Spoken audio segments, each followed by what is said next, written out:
Welcome to Missionize with the Missions Guys, a podcast of the Arkansas Baptist State Convention offering biblical and practical insight and strategies designed to equip and encourage missions leaders to carry on mission work.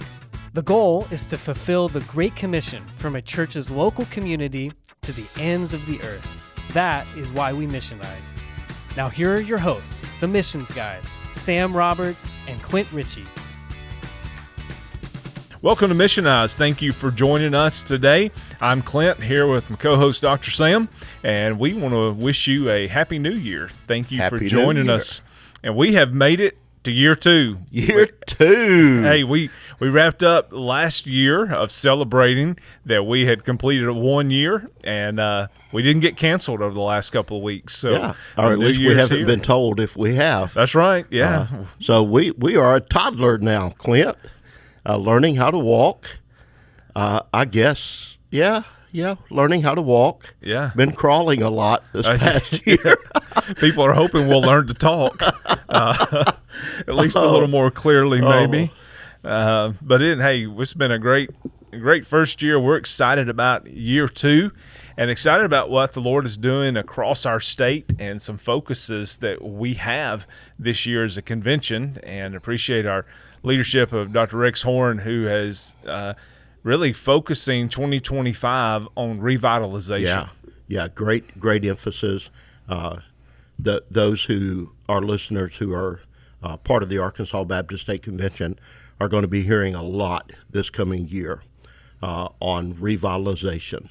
And that is just helping local churches regain health or become even more healthy than they currently are. And that's going to be a huge emphasis. We're just beginning that process, Clint, with some think tanks and kind of pulling in a lot of leaders across the state to come up with exactly what the strategy, what the plan, how are we going to approach this. But listeners, be ready for a lot of content that's going to focus on revitalization, restoring the health to the local church. As we talk about churches across our state, and that's where the majority of our listeners come from, Clint.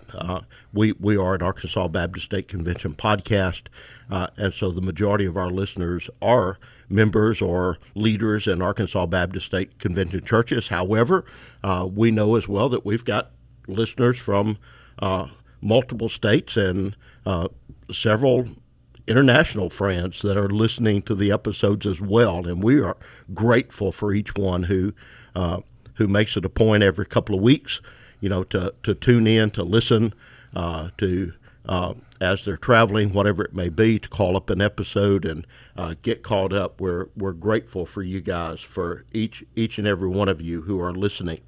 But as we think about our churches across our state, with Arkansas being a predominantly rural state, the great majority of our churches are what we would call smaller membership churches, or I love what Mark Clifton and the group over there at Revitalize and Replant podcast, they use the term normative size, because in Arkansas that is the normative size church. We've just got some 2023 annual church profile data that supports that. Clint, you want to share a little bit along those lines? That's right. So even if we look just the broader Southern Baptist Convention, according to Lifeway Research, 68% of our churches average less than 100. And that's across the Southern Baptist Convention. That's across the SBC. You look at Arkansas, 75% of our churches average less than 100. And 25% are between 1 and 300. So if you look at that, 95% of our churches average less than 300, but the predominant majority is less than 100. That is who we are. That is why we love the word normative, because that is normal for Arkansas, is a church that's 100 or less than 100. Now, let me ask a question. Why do you prefer normative over small or smaller? Well, usually when we hear the word small, there's a negative connotation that comes along with that. Mm-hmm. Yeah. And, looking at it from a missional perspective or missions perspective, we can use small as an excuse for why we can't do missions or why we can't do anything, and so it does become a limiting factor or, a limitation, I guess you'd say, rather than looking going, this is normal. So God is using normal churches. How can he use our church? Yeah, exactly. And what you just said, Clint, you and I both, with multiple contacts we have throughout the year with churches across our state, I cannot tell you how many conversations I have with local church pastors or leaders within the church, or maybe it's a church that I preach on Sunday morning, have a conversation with a missions team or whoever it may be, someone in that church. And I ask them a question about, hey, tell me about the church. What is God doing here? What's something good going on? I can't tell you how many times the conversation automatically goes to this. Well, we're just a small church. We're just a small rural church. And when we hear that, we know what's behind that, right? Yeah, exactly. And it means nothing much is happening. We're not expecting much to happen because we are a small church.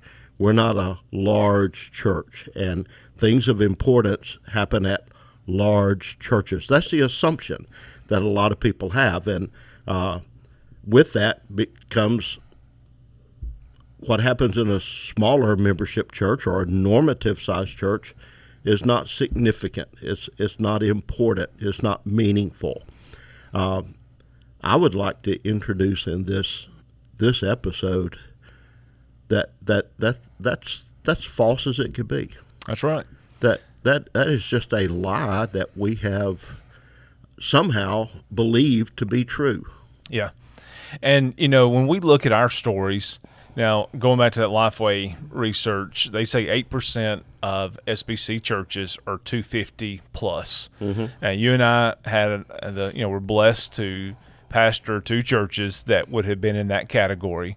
But we also pastor churches that were much smaller than that. Exactly. And we have had the conversation between ourselves, so I'll put it out for our listeners, not to take away from the ministry we had at the larger churches, but the most fun I had as a pastor was in those smaller churches. The best relationships I had was in those smaller churches. Yeah, and we still have those relationships today. Absolutely.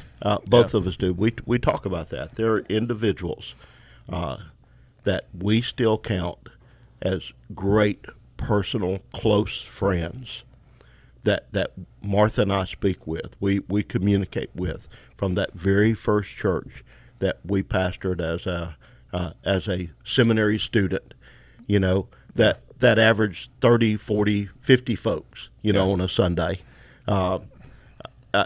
Incredible relationships that were built there, significant, meaningful ministry that occurred through that church.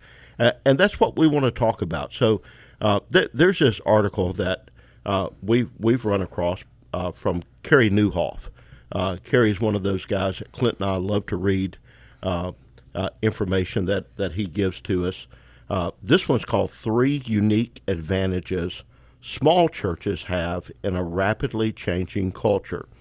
So we want to talk a little bit today about these unique advantages that normative-sized churches have and how we capitalize on that.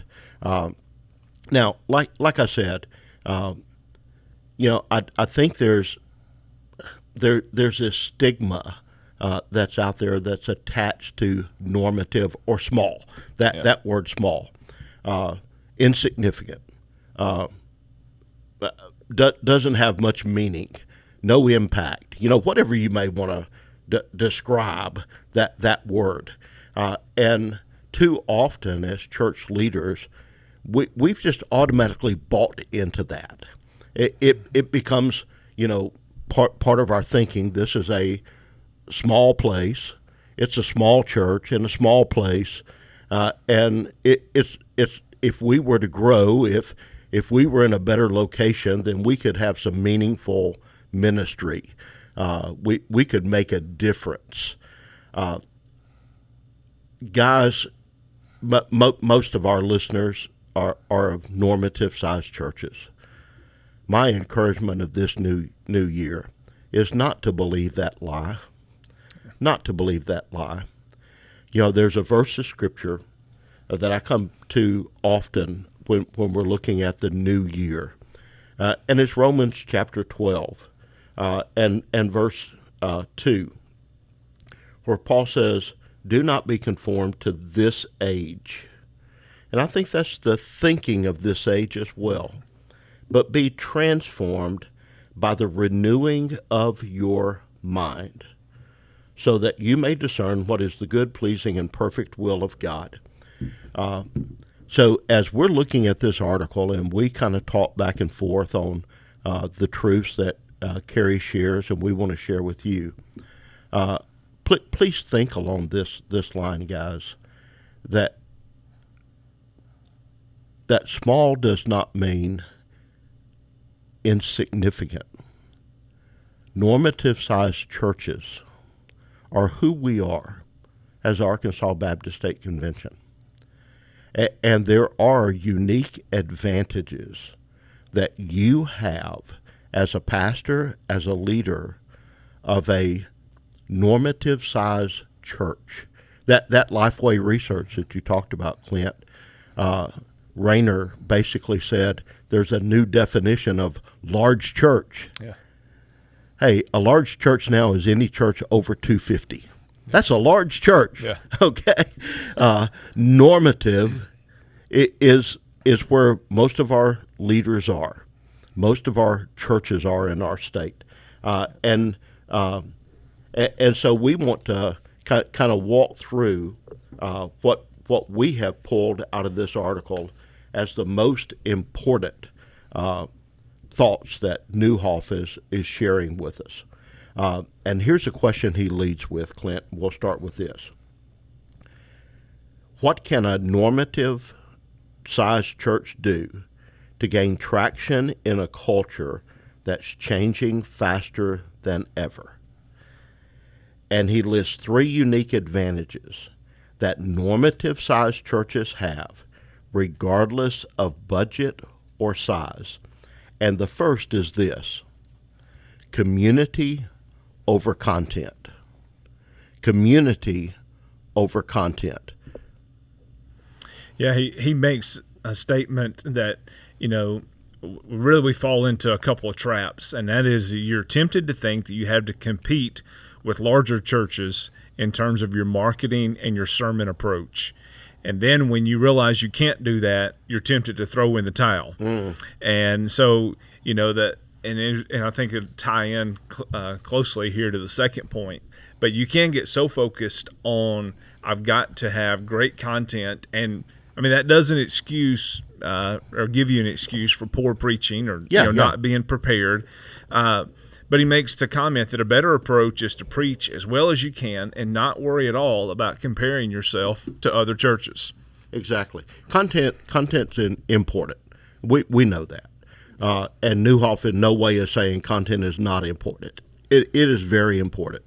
And of course, we also know, Clint, that a lot of our churches, and I don't have that data in front of me, but a lot of that 75% that's under 100 in worship attendance on a Sunday morning, the normative-sized churches for Arkansas, we know that the medium average attendance is 50 in Arkansas. So if you take all the Arkansas Baptist churches that report on the annual church profile, and you were to put your finger right in the middle of there are an equal number on the left side of 50 as there are on the right side of 50. So 50 is that median average of worship attendance. We know that majority of those churches are going to be co-vocational, bivocational, trivocational. Yeah. The pastor has another job, besides being the pastor of the church. There's another way of primary, finances for the family. With that comes time. There's time in that job, and so that takes away time from what you may want to use in preparing for sermons. No way are we saying that when we say community over content, that content is not important. Yes, it is, and you need to preach as well as you can. Yeah. You've still got to deliver a sound sermon in a way that people are going to listen. And we've got folks here at our state convention. Be happy to come alongside if you're struggling in that area and kind of give some pointers there. But the advantage that you have over larger churches is this whole understanding of community and the healthy church culture that you're able to cultivate as a smaller membership church or a normative-sized church. Yeah, and so I think and again, these will overlap as we go through them, but people are looking for community. They're looking for relationship. Today, content is everywhere. I mean, everywhere. We won't talk about how much time we waste taking in content, looking at our phone. Mm-hmm. That's what that is. That is content, but community is scarce. And you have to be intentional in developing community. It's giving people a place of belonging. It's taking care of people. From a pastoral sense, it's pastoral care. But in a Sunday school class, it's taking care of people. It's giving people a place where they belong and a family in which they can be a part of, and then a community with which they serve, with which they grow, and with which they are growing in Christ likeness and plugging into the greater mission of the church. Yeah, and please don't hear this as well. Don't hear us saying that larger churches cannot create community. Yeah. Okay? But they have to be intentional just like a smaller and church they have does. to work harder at it. Yes. Okay? Yeah. Because there has to be much more focus there in a larger membership church of creating and cultivating that community. Or as Newhoff says, it can feel more like a random assembly of individuals who don't know each other. But in a smaller membership church, in a normative-sized church, you have a unique opportunity to cultivate a sense of community and belonging both in the service and throughout the week. And that's important, that you're creating community in the service itself and throughout the week. Now, as Clint said, content is everywhere. Community is scarce. What we see today happening across our world, people are, because of the advance in technology and all, people are more connected than they've ever been, but they are lonelier than they've ever been as well. Yeah. We have, and one of these lies that, of course, this is another renewed our thinking, renewal of our mind. One of these lies that we've followed is the most important thing is how many followers you have. How often have people taken this phone, Clint, looked on Facebook, TikTok, Instagram, whatever, and to see how many people have responded to a post that they put online. Yeah. As if that number means anything. That's right. Yeah. As if it means anything. It really doesn't. The most important thing is not followers, but friends. And what we've kicked it around so often, it's kind of old saying, but that people aren't looking for a friendly church. We like to say our church is friendly, but people are looking for a place where they can have friends. That's right. And so in a smaller membership church, a normative sized church, it's just easier to create that healthy culture and that community. and focus on those connections that are there.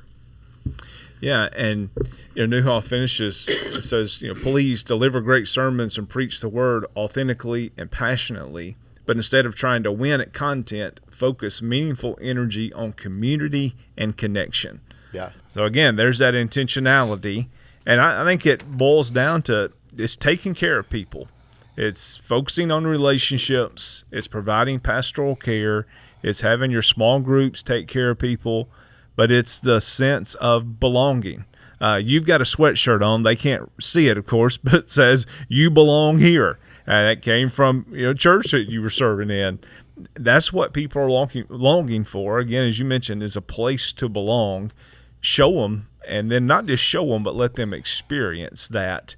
And he makes the statement, in an age where loneliness and isolation are impacting so many people, nobody should be able to out-community the local church. Yeah, that's awesome stuff right there. Now, I want to, I don't know exactly what I want to say, but I feel like I need to say something on this line of what you just said in quoting Newhoff, instead of trying to win at content. Most of us aren't going to win at content, Clint. Yeah. Okay. That's right. We have some gifted preachers in the Arkansas Baptist State Convention, no doubt about it. And we have some gifted communicators who are serving normative-sized churches. I mean, I would go and listen to them every Sunday because they're just that good. They just have that gift of drawing people in as they deliver a sermon.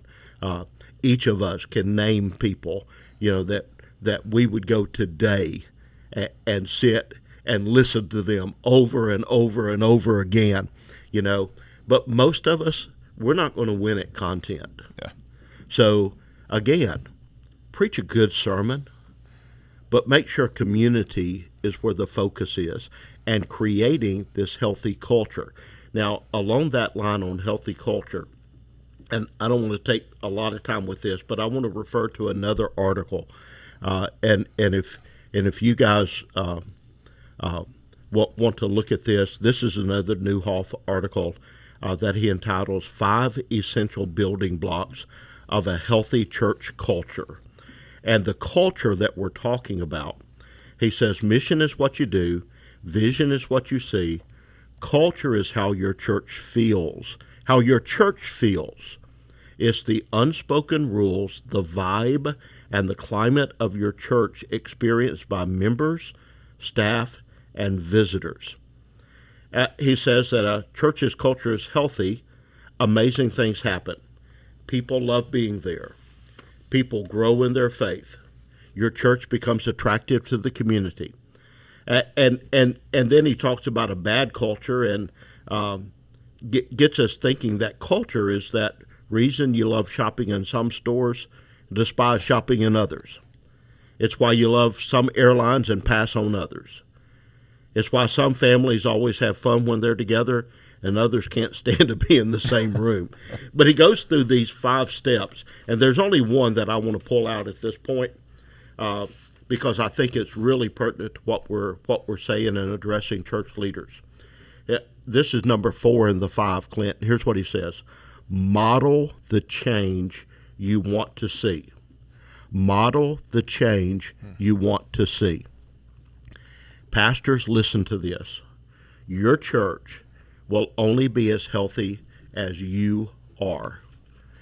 And if you want to stress community, then you have to model what community is about. Any conversation, Newhoff says, about church health starts in the mirror for a leader. It starts looking in that mirror, okay? And then he asks these questions. And I'm glad that he's the one that asks these or makes these statements and asks these questions because we can address them too this way. He says, want to see a church that invites people on Sundays? How many conversations have we had with pastors, Clint, that have said, our folks just never invite anybody to come? Yeah. You want to see a church that invites people on Sundays? Then pastor, invite people on Sundays. That's right. Wants to see a church that gives generously? Then give generously. Wants to see a church that has a deep passion for the mission? Then exude passion for the mission. That's incredible. That's It gold is. stuff. Yes. So you want to build community? Hey, pastor, model what you want to see in the church, community. And it's much easier to do that in a normative-sized church. What's number 2, Clint? All right. The second advantage that normative-sized churches have is authenticity over expensive technology. Another lie that we bought into. Yeah. Oftentimes our churches are behind when it comes to technology, and we're trying to catch up. And, that's just reality with technology changing as quick as it does. But if you track, Newhoff mentions, if you track what's happening with younger millennials and Gen Z, you'll quickly notice that they are the most sold to and marketed to generation. So while they're used to that level of marketing and 24/7 messaging, catch this, they're also looking for an alternative to the culture, not an echo of it. That's worth repeating. Say that again. So they're looking for an alternative to the culture, not an echo of it. So they're looking for something totally different. Yes. They're not experiencing authenticity in culture. They're looking for authenticity. And a normative-sized church is a place where that can occur more easily. Yeah, I mean, he points out those churches have the opportunity to preach and interact with people in a genuine, real way. And that's as simple as in a normative-sized church, you can speak to every person there every Sunday. Every Sunday. You can shake everybody's hand, hug the little old ladies that want to be hugged, and I mean it's spending time with them. It's not just passing by quickly. It's again building a relationship. It's getting to know your people. It's knowing their needs. It's laughing with those folks. It is just being real. That's what authenticity is. And he says authenticity will never show up in a church budget, nor can you strategize for it. It springs from character and a genuine desire to serve. And then number 3 is this, being locally respected over being nationally known. That goes back to what you said earlier about no one should out-local the local church. That's right. And you know what? Your church has a reputation in its community.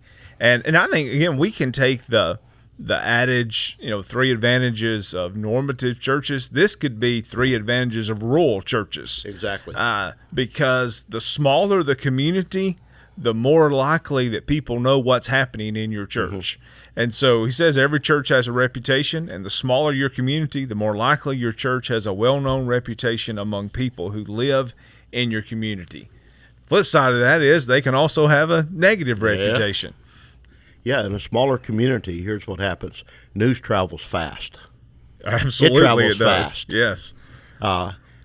Almost before it happens. It's already out there, Yes. Yeah. So what we need you to see, and what I want you to see, is that in a smaller membership church, a normative-sized church in the Arkansas Baptist State Convention, hey, good news travels fast as well.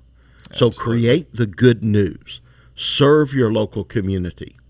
There's an incredible study that he alludes to on the halo effect of smaller churches.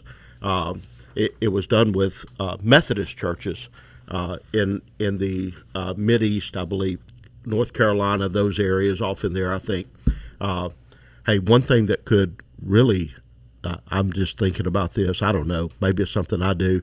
But if there's a listener that's looking at a PhD or a DMin project, what an incredible topic of doing a study on normative-sized churches in the Arkansas Baptist State Convention and the halo effect. That's the economic impact that church is having in the community. You want to know more about that, holler at me. Be happy to talk with you about that. Let's wrap this up. Clint?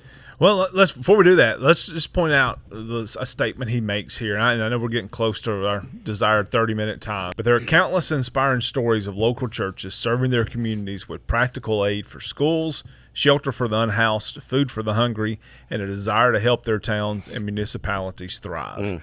And that's what we're getting at when we talk about that they can be locally respected and not focus on being nationally known. Yeah. It's not about how many likes and retweets you can get or how many people watch your service, those kind of things. It's what lives are you impacting? How's the stories being told? How's the word about your church spreading across town? And, we, again, as you talked about, getting the opportunity to serve churches across the state. There are tons of our churches that are doing just that are feeding the hungry, that are, assisting schools, that are just adding value to their communities. And, to wrap all this up, when you do that, boy, it really values your community realizes the value of their community. Yeah. The community of the church realizes we're a part of something that's greater than just ourselves. And you see how far the reach is. And people then see the authenticity that comes as you are engaging people throughout your community. So I encourage you, go back to one of our first episodes last year on knowing and loving your community, where we really focused on this topic of how you can get outside the walls of your church. A thing, Dr. Sam, that really helped me as I was a senior at Williams last semester, and I had to read a little book called No Little Places. Yeah. And as we talk about a rural place or a church that maybe is not flashy, they make the statement in that book that says the best place is not always the biggest or even the most comfortable place. The best place is the place of God's appointment. Oh, that's good. So wherever God has called you, whatever the size, whatever the town looks like, let's just look at the unique advantages that you have in a rapidly changing culture. And let's just be faithful where the Lord has appointed us. Amen. That's a good word. Hey, and to wrap it up, let me just repeat these three unique advantages that normative-sized churches have regardless of budget or size. Community over content is number one. Community over content. Authenticity over expensive technology. Community over content. Authenticity over expensive technology, and being locally respected over being nationally known. And what it all boils down to, Clint, is exactly what you just said. We have to stop comparing ourselves to others. Stop comparing what your church may not be able to do to what other churches are able to do. And you do what you can do and do it well. Do it well, yes. Build community. Be authentic. And serve your local community as best you can with the resources you have. As Newhoff says, the future is bright for normative-sized churches with a heart to serve God and reach their communities.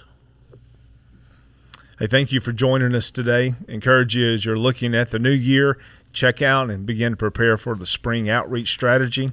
Check out absc.org/SOS and learn how you can use what we've talked about here today to be engaged in your local community this spring. Thanks again for listening. We'll see you in 2 weeks. Thanks for joining the Missions Guys today. If you liked what you heard, rate and review us on your favorite podcasting platform. And to keep up with what is happening in Arkansas Missions, visit absc.org/missions.